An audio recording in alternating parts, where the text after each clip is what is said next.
سخي مسکینیار هغه څوک چې د ژوند 50 کاله یې د نیالګیو او ګلونو په پاللو کې تیر کړي، وایي هر پسرلی ورته اختر وي. نوموړی وایي له ګلونو سره یې مینه له هغه وخت څخه پیل شوه چې دی د ارګ ځانګړی باغوان و. د نوموړي په خبره نه یوازې دی له نیالګیو، ګلانو او بوټو سره مینه لري، بلکې ټوله کورنۍ یې په دې خدمت او مینه کې شامله ده. هنر ما از مادر و پدر بود. کار است که شاگردا احتیاجت است، دوستت داره. بچه دوم هنر خدا مختم، کلام خدا استاد است. د ورځې تود لمر خپلې زرینې وړانګې د شنو بوټو پر پاڼو خورې کړي دي او یا کلن مسکینیار په ګلخانه کې له بوټو سره خپله پخوانۍ مینه پالي. نوموړی هر نیالګي ته د مینې په نظر ګوري. د زیار له برکته د ګلخانې شاوخوا زرغونه شوې ده.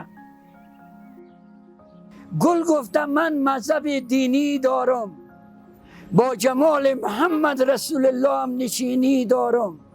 بویم ز محمد، خویم ز علی، اخلاق حسن خوی حسینی دارم. هر کس که سر کارش با گل است او جنتی است. این از تمام کارا میکشاند طرف خود، پروردگار جلب میکنه. عالی گل سعی کنید. مسکینیار له زرو افغانیو څخه پانګونه پیل کړه. دا هغه وخت و چې ډیرو کمو خلکو د نیالګیو ارزښت ته پاملرنه کوله او د ده هڅه ډیرو ته یوازې یو عادي کار ښکارېده. خو مسکینیار ته دا یوازې کار نه و، بلکې یوه هیله، مینه او یو هدف و. من خانه نداشتم، شکر هزارا بار شکر.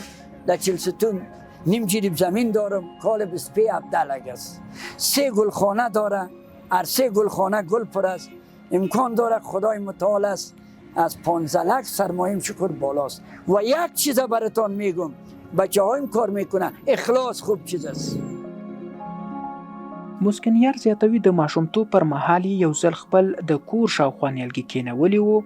څو کاله وروسته هغه ونې شوې او سوري ته یې ماشومانو لوبې کولې چې دې کار نوموړي ته الهام ورکړ او پریکړه یې وکړه چې د ټول عمر لپاره به له بوټو سره مینه پالي. دی باور لري چې نیالګي یوازې بوټي نه دي، بلکې د ژوند نښې دي. نوموړی له هیوادوالو غواړي چې د هیواد د زرغونتیا لپاره نیالګي کېنوي او په دې برخه کې صادقانه عمل وکړي.